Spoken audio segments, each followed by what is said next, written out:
तपाईँहरूले यस्तो गर्नुभएको छैन भने आज म तपाईँलाई देखाउँछु। यस्तो पनि स्ट्रगल गरेर खोजिरहेको छु कि टक्क आएको सागो बाल्न लाग्यो लासै बल्दै बलेन। फेरि हामी फेरि दाउरा खोज्न चल्दै गयो अनि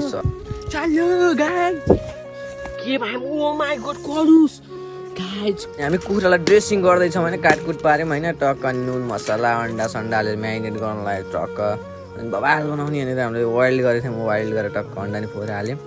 त्यसमा अब अन्डा पोलिसकेपछि अब के हाल्ने भनेर तपाईँहरूलाई हामी देखाउँछौँ।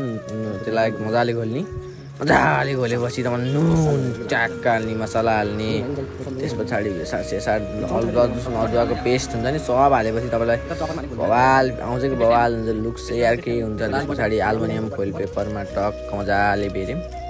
त्यस पछाडि अब दाउरा खन्न त फेरि पर्यो। दाउरै सकियो। मिहिनेत चाहिँ यहाँ देखिरहेको छ होइन। हामी पनि दाउरा खोजेर टक्क आइसक्यो। यस्तो दाउरा हामी देखिसक्यौँ। बिहान दाउरा यो भ्यूसँगै यस्तो अनि यस्तो आगोमा पोलेर टक्क नेचुरल भाइबसँग खाना पाउँदा त बवालै फिल हुन्छ नि। टक्क पाकिसकेपछि त यस्तो लजिज देखेको थियो गाइस। तपाईँ पुरानो गरौँ होइन। टक्क यता टक्क चिज छ अनि हाम्रो सिधै मासु यो तलपट्टिको भुजा। अब हाम्रो चटनी पनि छैन। चाउचाउ लिएन यता हामी भ्याइसक्यौँ। अब यो भ्यूसँग